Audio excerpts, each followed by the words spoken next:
Assalamualaikum ikrarlık izci görmeliler. Keşkinler hayırlı olsun. Ben Adil Eruygur. Uygur Tadqiqat İnstitutu namıdan hemmanlarga samimiy salam yollayman. Tarafta institutumuzun müdiri, şundaqla Gedgezi Üniversitesi Tibbiyat Fakültesi, Tarix bilim o'qituvchisi doçent doktor Erkin Ekrem ma'lumlar o'tkazib kelayotgan xalqaro vaziyatlar kun tartibnoma programmamizniki yangi bölümünü o'zingizga taqdim qilamiz. Erkin ma'lum xush kelibsiz. Hoş bulduk. Rahmet. Soğuk munosabatlar urush mezgilida strategik rayon bo'lgan olam bo'shlig'ida Amerika bilan Sovet ittifoqi razvedka qilish, kuzatish, axborot, ya'ni istixborot sun'iy yamra qo'yib berish, qit'alararo boshqarilgan bomba sistemasi taraqqiy qildirish, olam sayohati, oyga qo'nish, yangi plan bayqash va olam punkti qurish qatorliqlarda raqobat qilg'aydi. Alem boşluk sahasındaki rekabetin asası insaniyetini fen texnikada dünyavi yetekçi devlet buz məqsəddir. Əməliyyatda bu mu iki devlet ortasındaki yadro kuralları rekabetin bir kısmıydı. Bu sebepten alem boşluğu rekabetini kural rekabeti dep mi qaraştı oldu. Alem boşluk rekabeti Sovet İttifaqı 1957 yılı insaniyetin tuncu sünniyem rayı bulgan Sputnik 1'ni koyup vergende başlanğan. Gerçi Amerika 1969 yılı Ay şəhərinə tuncu qadam basqan Amerikalı alim aşçısı Neil Armstrong bilan bu raqobatda ustunlik egallagan bo'lsa-mu, ammo Sovet ittifoqininki iqtisodiy yemirlik, yoki Sovet ittifoqi vayron bo'lib, sovuq munosabatlar urushida mag'lub bo'lganlik uchun olam bo'shliqi programmalari keyinga surilib, bu raqobat susashmaydi. Her iki devlet shundan boshlab xalqaro munosabatda olam kuchi deb sifatlandı. Soğuk munosabatlar urushi oxirlashgandan keyin o'z sharoitlari bilan qisqa vaqt ichida o'xshash faoliyatlarni ilib borgan Xitoymi 2003 yili tunji olam sayohati qilish orqali Amerika va Rossiyaga o'xshash olam bo'shliqi sohasida harakat qila oladigan salohiyatga erishdi.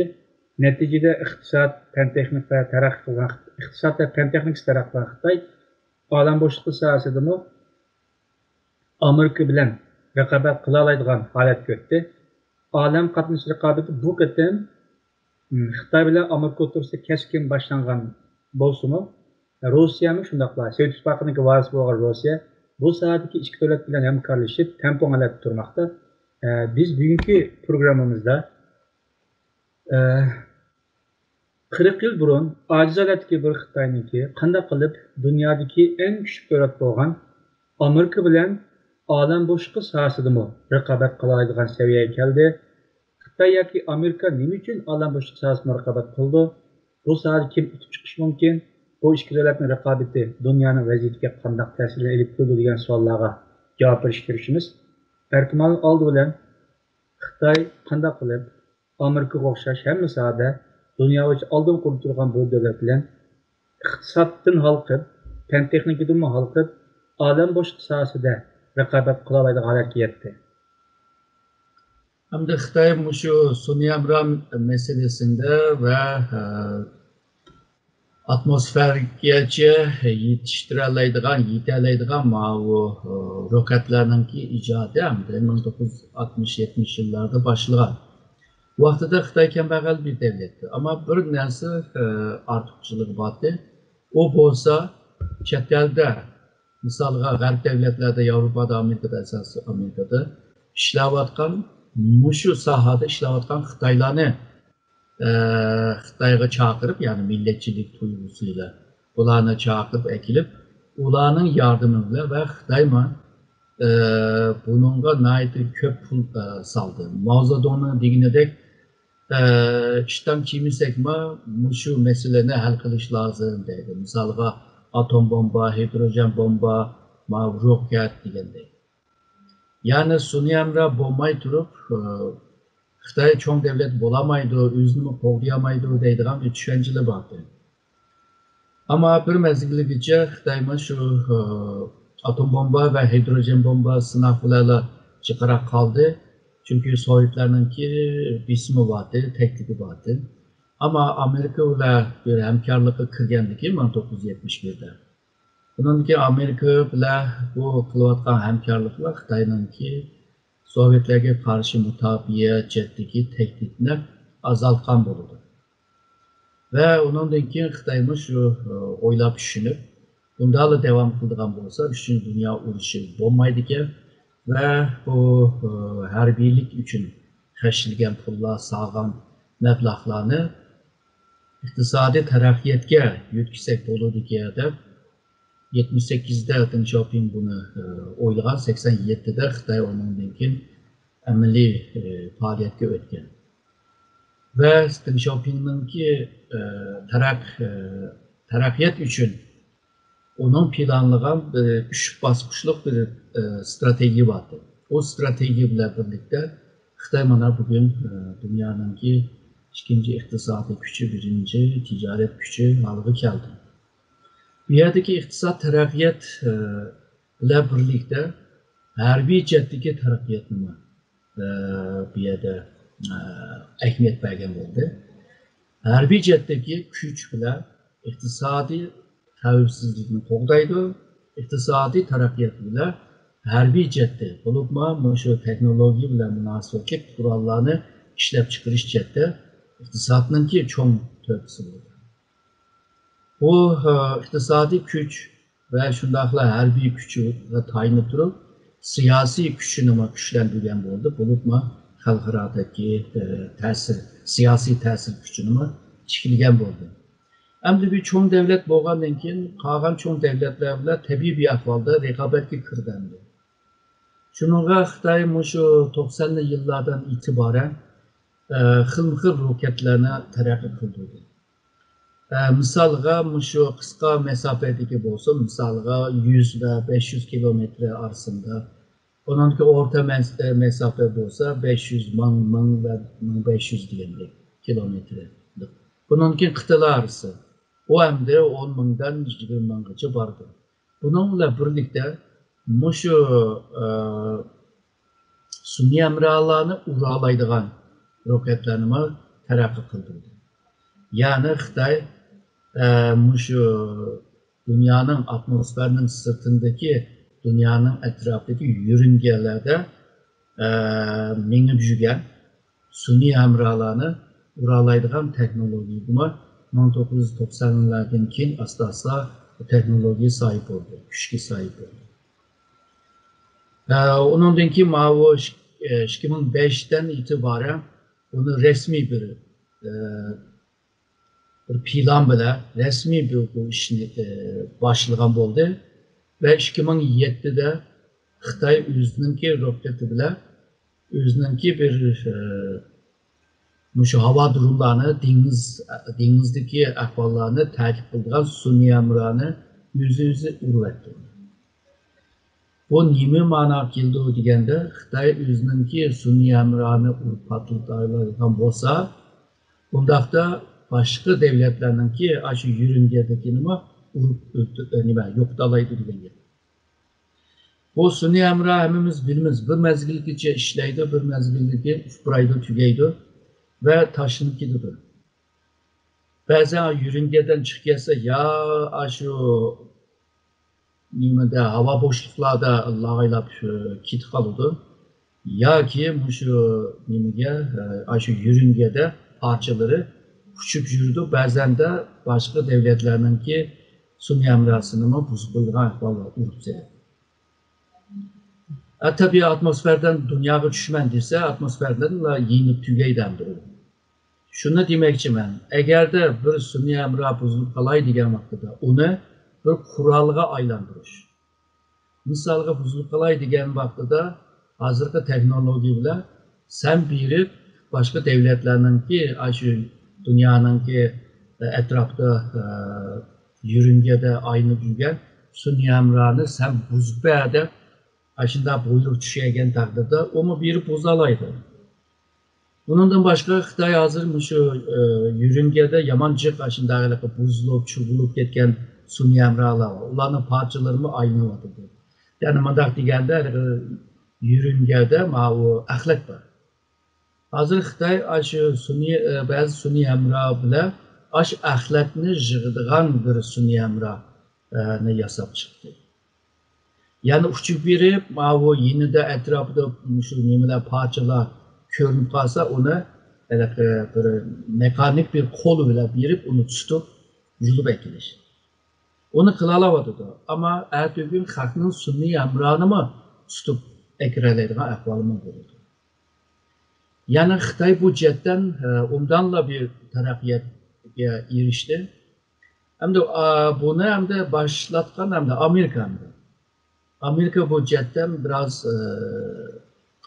neçe kadem başta hem de Xitay'a bile seviştirganca da Xitay'ın aldı da. Şununla Xitay bu yetişip kelayotgan Xitay ve Xitay bilan birlikte yani Rusya, hazır Fransa ve Hindistan mı o nimelerini şu hava boşlukta kurallarını yerleştiriş bilen münasebetlik yoki o'zininki sun'iy emralarını qo'llab qilish uchun ba'zi muassasalarni qurib oldi. Bu ikki devletning qurgan muassasa bilan birlikda shu jihatdagi amaliy ishlarni boshladi. Ama hazırca hamda şu alem boşlukta bir jang bo'lib qolsa, misolga Xitoy, Rusya ve Amerika kuchli urushalaydi hozir. Ama bunu hemimiz bilimiz bu pulga bog'liq mesele. Birincisi. Pulun bo'lsa bu ishlarni qila olaysan. Çünkü yamanca pul ketadigan mesele bu. İkincisi teknoloji yeterli bo'lishi lazım. Yalnızla sen sunni emranı ya da kuralga aylandırgan bir sunni emranı yollasan ya ki başka sunni emranın ki dolkunlarını buzduğan dolkun birip durup halkınkini dolkununu buzduğan ya ki lazer şu kurallarla yollanılan mavu nimeler sunni emralar olsa o yalnızla halkını uralaydıgan ama yüzünü mutabiye kılalaydıgan noktasında biraz aciz hazır. Meyli Amerika olsun, meyli Xitay olsun. Xitay'ın bitirmişinde. Misalga ma yakında Xitay'ınki bir sunni emrası patlap gitti. Patlap bulup da hemenle Amerika'nınki bir sunni emrası patlap. Şunu maaşının 3. aydan itibaren bazı harbiy mutaxassislar davodadir aslında şu alem boşluktaki janglar başlap oldu deydi. Nima uchun baştaki Xitoy hemen Amerika'nınki patlaydı bu tesadüf mü bu? Bu qanday işimiz bununla davada dendi. Yani jig'ib kelgan chog'da seningki şu atmosferning sirtida agarda bir kuchim bo'lsa mavi yeryüzüge hakim bo'lalaysa degan gap. Bu gapni Amerika'nınki sobiq prezidenti Kennedy bu gapni degandi. Onun gibi hem de hava boşluklarga, hava alem boşluklarga hakim bo'lalaysan, yer shaharga hakim bo'lalaysa degan. Hem de biz düşünce hem de devletlerge hakim bo'lsa deb tushunamiz hem de. Şununla bu Amerika misal Trump'ınki hükümeti vaktida ular maxsus şu evvelki degan hava boşlukka karşı olsun, alem boşlukka olsun, bu yerge karşı bir bu yerge hakim buluş için bir armiy kurdu. Bununla okşaş Ruslar mı kurdu, bu Xitay mı kurdu? Xitay'nınki ismi andaq bo'lmagan bilan okşaş yani manası okşaş. Ama Amerika bir qancha kadem başta kit vardı. Yani bağın sırrı yer şaharda başlayamaydıgan bir can yani insan oğlunu yoktalaydıgan canlı şu hava boşluklarda şu nimelerde dünyanın sırtında bir can başlaşının ki ihtimali bağlılığını davadıdır. Bu biraz suikast nezariyesi mi var, biraz hiyalı mı var ama eğer de şunda devletler şunda tırışıp kıldığan olsa o canının ki başlışı ebeyle. Çünkü biz hemimiz bilimiz bu cihanda insanlarını öldürgen misalga kasallik, yuqumli kasalliklar, hozirgi virus bo'layotganda. Yoki shundoq och qolgan, suvsiz qolgan o bo'ladi. Adam o'ladi, ammo inson butun insonlikni o'ldirmaydi. Ammo insonning o'zining ijodi qilgan qurol bilan insonlikni yo'qotib bo'ladi-da. Shuning bu o'lchatda cho'ng bir xatarlikmi bor. Muallim, siz bayatın dediniz, Amerika'nın sabık prezidenti Kennedy, alem boşluk hakim bulalsan, yer şarkı hakim bulalaysan dedi. Amerika belki muşu düşünce bilen alem boşlukta texnikasini taraqqiy qildirayotganishi mumkin. Bunda Xitoy qaysi tushuncha bilan alem boşluğuna mablag' sifatida? Hamda misolga mana bu Birinchi Dunyo urushida tank degan bu qurol pek ishga yaradi. Shuning bilan shu tank bilan butun jangni yengib olamiz deb ashundoq tushunchalar paydo bo'ldi. Nazariyalar, kitoblar yozildi. Keyin Ikkinchi Dunyo urushida aeroplan pek ishga yaradi. Bundan keyin bu insonlar deydi, kim shu havoga hokim bo'lsa, o shu yer shariga hokim bo'ldi deb tushungan. Keyin ondan keyin bu roketlar pek taraqqi etdi. Ondan keyin atom bomba, hidrojen bomba, neutron bomba degandek xilma-xil keng ko'lamda insonlarni o'ldira oladigan bunda qurollarning paydo bo'lishi va avaqman degan roketlarga taqab shu nishon qilgan yerga yo'llay oladigan, ura oladigan bunda qobiliyatga hokim bo'lgandan keyin insonlar deydi, hamda mushu qurollarga hokim bo'lganlar bu yer shari hokim bo'ldi deb tushungan. Ammo hozir Amerikada ishlab chiqarsimi, hozir Rusiyada chiqaryapti. Xitoymi hozir yetishib keldi. Shuningga bu roketlarninki rolimi pek o'ylagandek, planlagandek undaq nima yuqori bir kuchga ega emas endi. Hamda davlatlar shu kelgan roketlarni oldini olish uchun yoki to'xtatish uchun yoki shu havoninki bir yerida uni yo'qotish uchun ba'zi texniklarni taraqqiy qildi. Misolga ba'zi davlatlar bor, roket bor, ammo texnologiyasi ojiz bo'lg'achqa ularning tezligi undaq nima emas, ilg'or emas. Ba'zi davlatlar misolga aeroplan bilan shu atmosfergacha opirib, osmondan roketni ura oladi. U vaqtda texmi tez ura oladi. Chunki osmondan yerga urish ham zamon jihatdan, vaqt jihatdan qozongan bo'ladi. Hamda bu dunyoninki yer tortish kuchi deymizmi? Shu kuchdan topayli osmondan yerga tushgan u roketlar texmi tez tushadi. Shuningga Amerika va Xitoymi shuni qila oladi, ammo Amerika biroz ilg'or hozir. Shimoliy Koreya bir vaqtida Amerikaning havoyiga shu bomba yo'llayman dedi, roket yo'llayman dedi.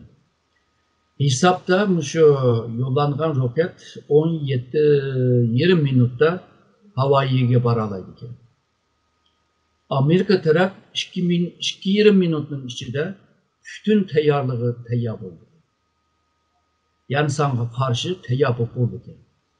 Yani 15 minut Amerikaga bir vaqt tepmagan bo'ldi. Bu 15 minutning ichida Amerika 5 minutning ichida uçup kelgan shu roketni osmonda yo'qotadi. Shuningga bu Shimoliy Koreya atgan bu polleri belki siyasi jihatda bir ishga yaraydi, ammo bu qurollar bilan munosabatli, musulmon bilan munosabatli qurollarni bilmagachga belki aslında siyasi jihatda, psixologik jihatda bir ishga yaraydi, ammo texnologik jihatda bu yaramaydi. Yani bu qurollarninki taraqqiyoti bilan birlikda jangninki keng ko'lam bo'lishi va insonlarning texnik ko'p o'lishi bilan munosabat bo'ldi. Hammamiz ko'rdik buni. Hamda bu atom bomba yoki shunga o'xshaydigan yadro bombalar senda bo'lsa nurg'un davlatda bor. Sen atsan u mu atadi? Shuning bilan bu yer shari tugaydi. Yer shari tugasa insonlik tugaydi. insanlıklarına bardığan yeri yok. Şununla bu yadro kurallarının ki buluşu aslında bir güç tamponluğunu şekillendiriyor. Yani sen beni uğramaysa ben seni uğramayma. Sen beni vursan ben seni vursam her işimiz tüyüşürüz. O zaman kim kazanıran burada olursun? Yok. Ne? Şununla bununla emez boğsa başka kurallarını oylaşsak diyetler 1980'lerden bugün geçen şu biyolojik kurallar, biyotik kurallar, onundaki mavi genetik kurallar, seninki DNA'nı özgertiş digende, sana bir dar bir iş, bir nime, vaksin uruş, yaki hın uslupla vücudunga bir nerslerini koyuş, seninki nimeni, DNA'nı bozuş. Bunların oylaşı vardı da ama bunun karşı halkırada bazı kanunlar var. Halkıra kanunu. Bunu çekleydi. Bu mu bulmagandan ki ondaqda şu işkini dünya uruşuda kim havaga hakim olsa şu cangama hakim oldu ki degan düşünce bile hazır şu atmosferinin sırtıga çıkıp ya dünyaya karşı uruş ya ki şu başka devletlerden ki ebekle degan sun'iy emralarga hücum qilish. Bunda sun'iy emra xil bo'ladi. Ba'zilari coğrafya için, geologiya için, ba'zilari hava durum için, ba'zilari istihbarat yani akbaratlık sun'iy emralar var. Başka devletlerin takip qiladi. Ama en köp işletken bolsa hazırda şu Amerika'nın GPS deydigan bir sistem var. Misalga bir taksici bir yerge barman deb bilemese şu GPS ile takap mağalaydı. O şu sun'iy emra arkalık onunla yetişeleydi. Misalga Amerika'nın CNN TV'de bir haberini verse şu canlı şekilde Türkiye mi bilmem dese yani sun'iy emra bile alakadar. Şununla bu bizimki yaşamımızda hazır dikkat kılmagan bazı nurgun nesler hemisi şu sun'iy emra arkalık oluyor. Bizimki kol telefon bolsun, meyli kanda alakı bir vasıta bolsun. Bunlar hemisi aşınan bağlı. Eğer de şu sun'iy emralarını eğer de buz verse, patlıtı verse, bu kılverse yani oylap bak yani biz televizyonda canlı göremeyiz. Kol telefonumuz işlemeydi. Kompütörlerimiz işlemeydi. Nurgun neslerimiz işlemeydi. Eğer de bunu tihima aşırı kılıp seninki şu yadro güçler, misalga bazı yadro güçler ama bomba yasaydı, bazı yadro güçler elektrik güçünü peyda kılırdı. Misalga devletninki nurgun muyum müesseselerde sap şu kompütörü bile kompütörün mengisi bile kontrol kıldıgan sistem var. Eğer de şu hıl usluplar bile aşını buz versici. Sun'iy emra yolu bile mi buz alaydı. Radardan mı şu nime bir kısım dolgunlarını birip mi buz alaydı. Lazer bile mi buz alaydı. Yani eğer de aşında yaşarının etrafında aynı düzgün şu sun'iy emranı hemen yoktu ise dünya bir karanlık bir dünya. İnsanlığın ki medeniyetime neçe 10 yıl belki 50-100 yıl keyni gerçekleşti. Şununla bu havaya hakim buluş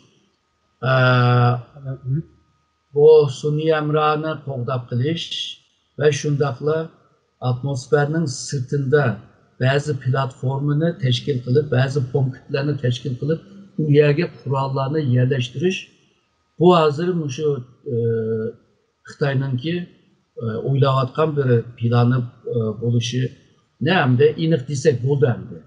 Özde demək vardı da ama bu şu kılmışlıklardan bunu görüvatımız. Demek ki Xitay kelgüsünde bu şu dünyaya cihangir devlet bölmen deydiğen bolsa bu şu biz diyen atmosferinin sırtında hava boşluklarda özününki gücünü tikleşke to'g'ri keldi. Bununla birlikte şu dünyanın sırtında insanların yaşarlaydigan yerler var mı deb bazı gezegenlerini izlep yurtvardı. Hazır Xitay Mars'a gidip u yerda tekshiraverdi hazır. Misalga deyli, bu dünyada keng kölemlik insanlarını keng kölemde öldürülen kurallarını işitip kalsa hem de bu dünyada yaşırlı bulmaydı. Şunun kaçalaydıgan yer var mı yok mu deb boğsuma şu havada, şu atmosferin sırtında bu dünyanın tişide bir yerlerini izleşke to'g'ri keldi. Şununla Xitay hem özününki gücünü yani birincilik güçke ega bo'laman dedi yani 2017'de Xi Jinping'in dedi. Hem de dünyanın ki bir hakim devleti buluş için cihangir devletidir. Şu asmanda, şu hava boşluğu yerlerde, şu sahalarda hakim buluşu hem de Xitay'ın ki bir inik bir planı de oylasak olur. Oğlum bu hazır Xitay üzüntü harbiy jihatdan taraqqiy qilishdan boshqa yana bu uçur aloqa vositалari, uçur aloqa texnikalari, hatto yadro texnikalari, meditsina yadrosi degandek bu sohaga ahamiyat bergan bo'ldi. Bundan boshqa bu masalan olam bo'shlig'ida bunda keng uchraydigan yer sharida bunda titanium deymiz, unda modellar bor ekan deb xabarlarda o'qidim. Lekin shu mas'uliyatdan bo'lsa olam bo'shlig'iga mablag' sibat desak bo'ladimi? Tabii. Bunu misalga ayga chiqibmi u yerda nurg'un narsalarni ekeldi. Uni tekshiryapti. Hazır Mars'da hem de aşılarını tekshiryapti ve nimalarni topdi, nimalarni topmadi hozirgacha bizga xabar ma'lumot bermadi dunyoga. Ama şu borgan yerda tushgan resim dema, tortgan resimlarni yo'llab ko'rsatyapti. Demek o resimlerini tahtalaydıgan qargan chog'da u yerda bir narsalarni qila oladi deb o'ylaymiz. Bundan başka, şu alam boşluktan başka dengizningki şu astıda. Yani bu denizning su astı deme, suyun tegidagi quruqlikdagi eşyalarni teshib bir narsalarni tepadi. Hazır o'zininki şu asman chiqadigan dengiz astı kirdigan texnologiyaga ega hazır. Bir vaqtida Mao'ning bir şiiri vardı aslında. Yani asmanga chiqib ayni yuvib akilalaymiz, dengizga kirib dengizni boshqaradigan bir canavarlar bor-ku, maxluqlar. Ularni tuta olamiz deb shuna she'rlar bor. Hozir Xitoy mana Mao'ningki she'ridagini biz amillashtirdik deb shunaqa qo'shiladi. Ama Xitoy buni qilayotgan jarayonda tinchlik bilan qilyapman deb deydi endi. Taraqqiyot uchun qilyapman deydi. Ama başka devletler bununla qanday qaraydi degan mesele Xitoyningki tushunchasi bilan yoki Xitoyning dignidek bo'lmaydi. Hem de Xitoy buni qilayotgan jarayonda men yolg'iz qilaman deydi. Yani yolg'iz qiladi. Misalga ba'zi devletler şu alam boşluklardaki bazı faaliyetlerini birlikte kılıyordu. Mesela Avrupa devletleri olsun degandek. Hatta şu alem boşluktaki punktlar var. Bu yerlerde mesela Ruslar, Amerika, Avrupa, Amerikalı. Ama Xitay yalnız kılman deydi. Bu yalnız kılış tabii bir ahvalda Amerika'da ve çoğu devletlerine ensireshga soladi.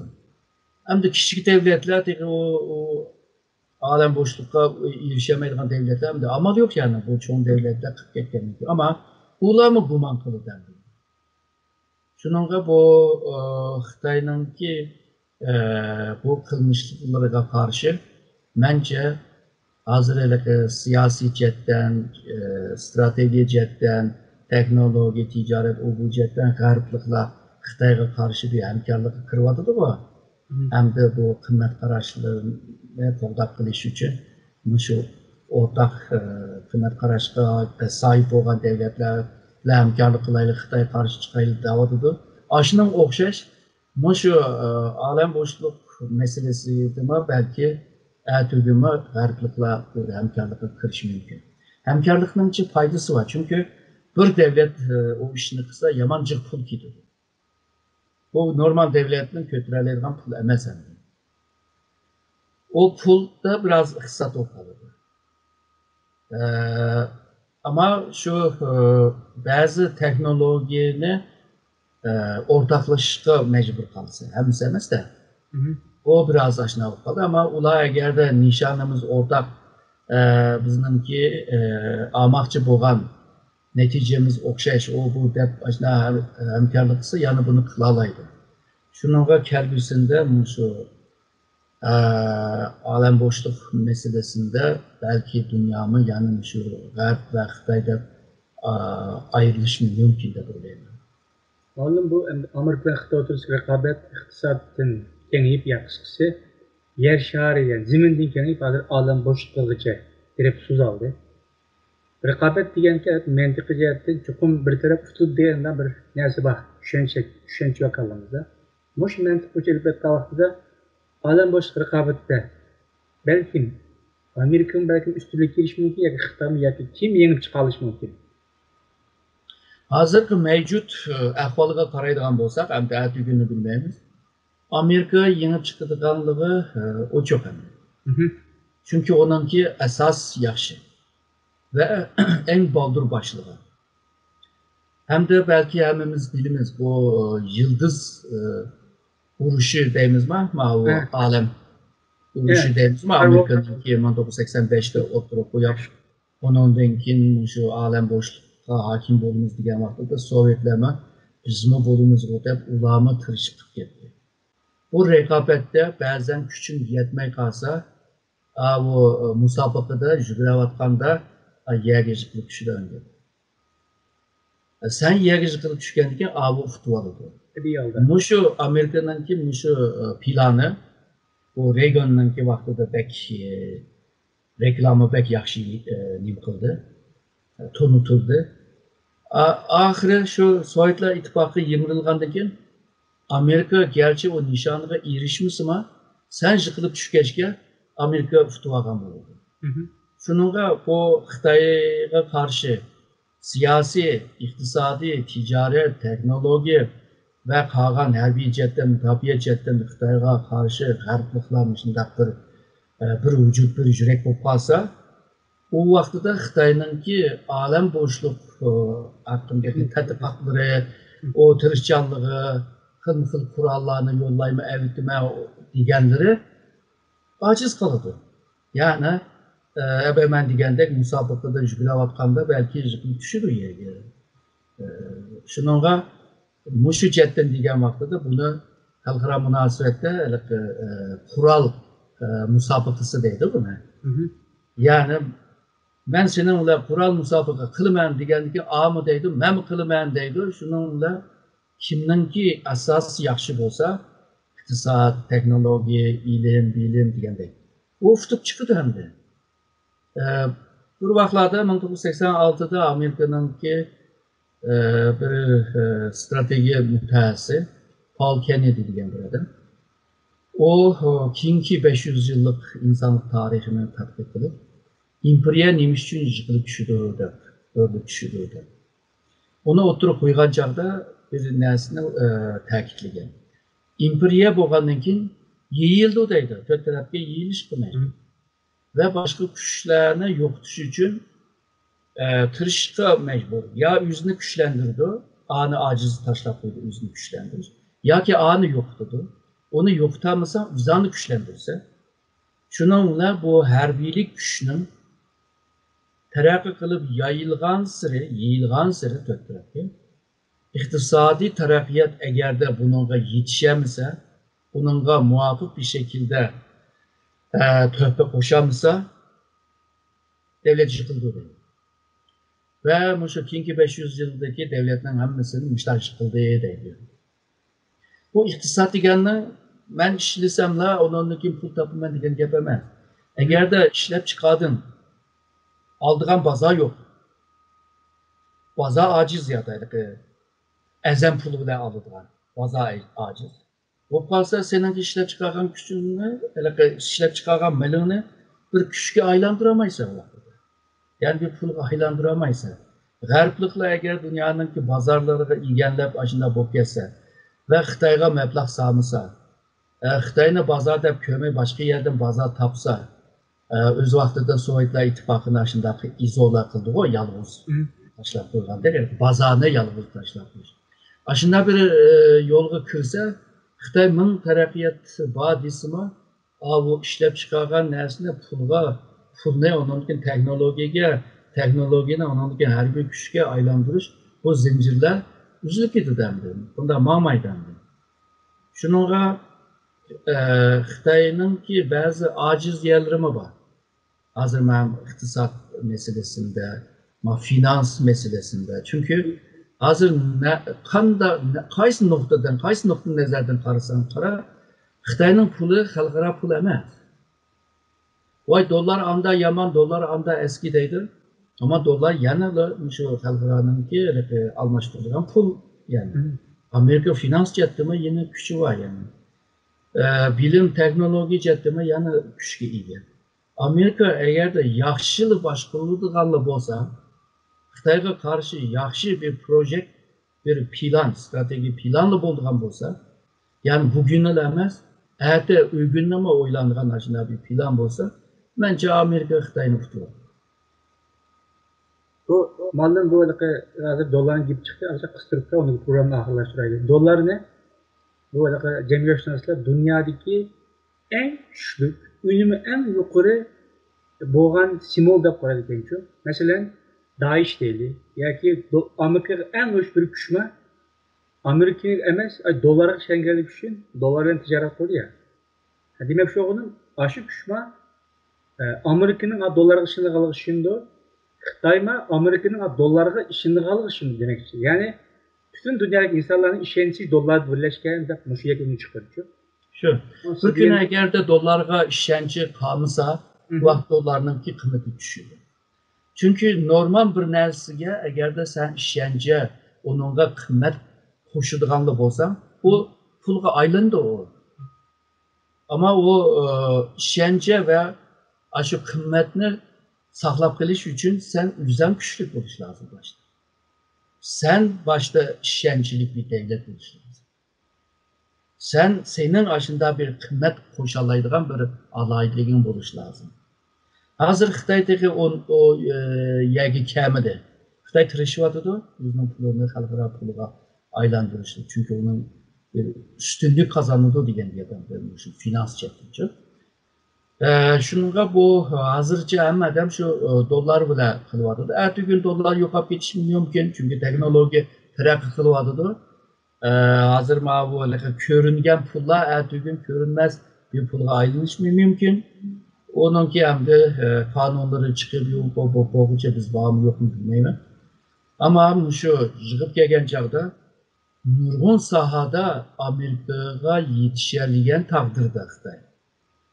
Onundan keyin Amerika'nı yenilaydı. Belki alem boşluklarına yenilaydı. Bu yalnızlar görüngen güçler hazır devatkan. Görünmeyen bazı güçler var. Buna yumuşak güç değil mi? O bolsa şu bir devletinin yoki bir milletinin tarihi, felsefesi, örf adeti, kültürü, medeniyeti şu jihatdagi kuchlar xalqni qoyil qilish. Misalga Xitoyninki shu tarixini, felsefesini, örf adetini, yashashni, medeniyetini yaxshi ko'rman degan odam hamda Xitoy parast bo'ladi. Bazıları belki başka misallarını bir alaysizler. Çalıp ügengenler ama Xitoy parast bo'lalaydı deb misal bir alaysizler. Şunda yani Xitoy parast bo'lib qolsa, Xitoyni dushman deb ko'rmasa, Xitoy ayada jang qilmayli futvoqli bo'ldi-chi. Shuningga bu nimada bu burunqi janglarda xalqninki to'prog'iga ega bo'lish. Çünkü toprak iyi bo'lgan vaqtida nurg'un ham modda deymiz, inson kuchi deymiz, hem de coğrafyanın keng kichikligi deymiz, hammasiga sahip bo'lalaydi. Hem de bugünlerde belki bununki dünyada mı bu chegaralar o bular mo'yin bo'lmaydi. Agar de senin ko'nglinla men tatib olasam, ko'nglinla men bog'lay olasam, sen aşağıda yaşap durup yani benim için hizmet kılsa değil mi? Yani Xitay mazır kılmen degen bu yumuşak güçte değil, aciz değil.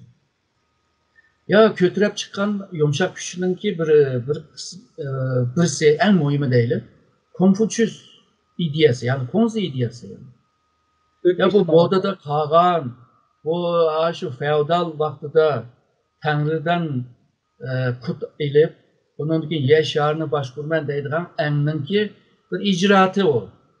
Ama bugün kalklar onda oylamaydı ki, meyli Yahudi olsun, Hristiyan olsun, Müslüman olsun, onda Tanrı bu Xitayını tallap, onun ki dünyanın başkursun deydiğen onda hangi yok. Şununla düşmeydi o. Demek ki bu onu, şu 21. əsrdeki bütün insanların ki cemiyeti olsun, meyli, kandak devlet aldığı yaşayan olsun, cemiyet aldığı yaşayan olsun, bunların ki düşüncesini, yaşayışını, münasebetlerini jığıp kelgen çağda dünya halkının ki sosyolojisini bilgende onundaki yeni bir yumuşak güçünü icat kılıyordu. Yani kalkını kayılı kılıyordu.